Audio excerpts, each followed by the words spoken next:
Assalamualaikum warahmatullahi wabarakatuh. Salam guru hebat, salam guru penggerak. Perkenalkan, saya Zuri Yuda Yuwana Putra, calon guru penggerak Angkatan 9 Kabupaten Grobogan. Pada kesempatan kali ini, saya akan menyampaikan mengenai demonstrasi kontekstual dari modul 1.3.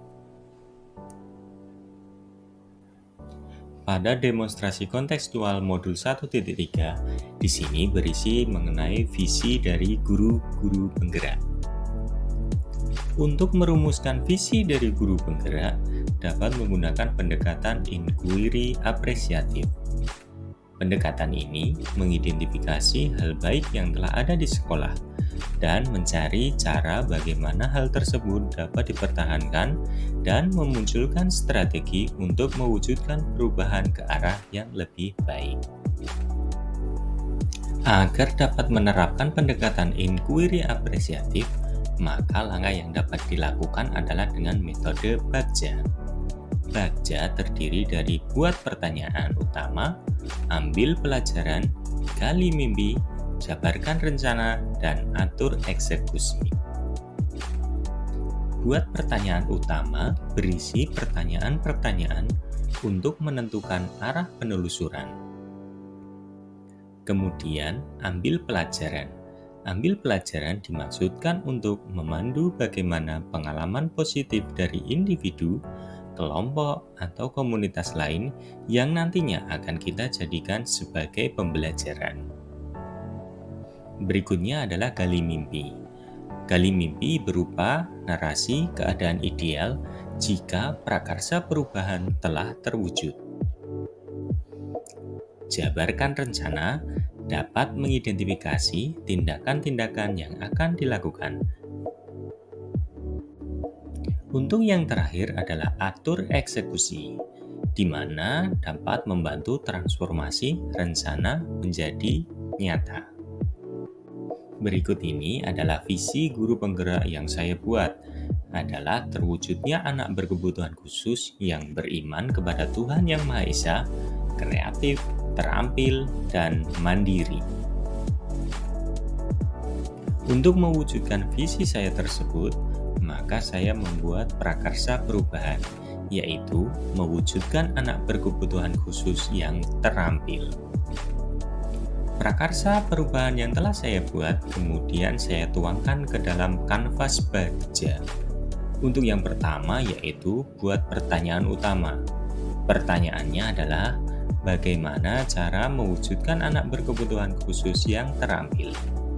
Kemudian daftar tindakan atau penyelidikannya yaitu yang pertama adalah melakukan diskusi dengan kepala sekolah dan rekan sejawat, mencari tahu karakter murid melalui asesmen awal, dan yang terakhir adalah mencari referensi dan praktik baik tentang cara mewujudkan anak berkebutuhan khusus yang terampil melalui pemanfaatan teknologi.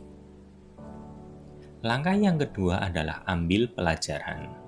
Pertanyaannya adalah siapa guru yang memiliki keahlian dalam bidang keterampilan? Kemudian bagaimana memilih keterampilan yang sesuai dengan kemampuan murid? Dan yang terakhir adalah keterampilan apa saja yang dapat dikembangkan. Setelah itu, daftar tindakan atau penyelidikannya adalah yang pertama, mencari guru yang sudah memiliki kemampuan dalam membimbing keterampilan. Berikutnya adalah mencari contoh aksi nyata terkait keterampilan yang berhasil dilakukan bagi anak berkebutuhan khusus. Dan yang terakhir adalah studi banding dengan sekolah yang telah mewujudkan anak berkebutuhan khusus yang terampil. Langkah yang ketiga adalah gali mimpi. Pertanyaannya meliputi apa kebiasaan-kebiasaan baru yang dibayangkan terjadi jika pembelajaran yang dapat mewujudkan anak berkebutuhan khusus yang terampil telah berjalan dengan baik. Daftar tindakan atau penyelidikannya yaitu yang pertama membuat tabel pengamatan kemajuan kemampuan keterampilan murid. Berikutnya adalah memperkuat kegiatan keterampilan dengan mengadakan pameran atau gelar karya. Tahapan yang keempat adalah jabarkan rencana. Pertanyaannya adalah apa langkah paling sederhana atau langkah pertama untuk meningkatkan nilai keterampilan anak berkebutuhan khusus? Dan yang kedua adalah apa langkah terobosan yang bisa dilakukan untuk menguatkan praktik di kelas. Daftar tindakan penyelidikan yang pertama yaitu melakukan diskusi dengan kepala sekolah dan rekan sejawat. Yang kedua yaitu membuat tim keterampilan. Yang ketiga, melakukan asesmen kemampuan dan potensi murid. Yang keempat, memetakan jenis keterampilan berdasarkan hasil asesmen. Yang kelima, mengundang guru tamu sebagai pengampu keterampilan. Yang keenam, yaitu menyusun penjadwalan. Dan yang ketujuh adalah pelaksanaan kegiatan keterampilan berdasarkan kemampuan murid. Langkah yang terakhir adalah atur eksekusi. Pertanyaannya adalah yang pertama, siapa yang dapat mengarahkan dan memantau? Dan yang kedua adalah apa saja tugas dan tanggung jawab dari setiap anggota yang terlibat dalam kemajuan nilai terampil pada anak berkebutuhan khusus. Kemudian daftar tindakan dan penyelidikannya yang pertama adalah kepala sekolah dan tim keterampilan. Kemudian melaksanakan kegiatan sesuai dengan jadwal yang telah disepakati. Yang ketiga, melakukan monitoring kegiatan setiap bulannya. Dan yang keempat adalah melakukan evaluasi dan refleksi pada akhir semester, serta merumuskan tindak lanjut pada program berikutnya. Demikian rancangan tindakan perubahan berdasarkan tahapan Bagja.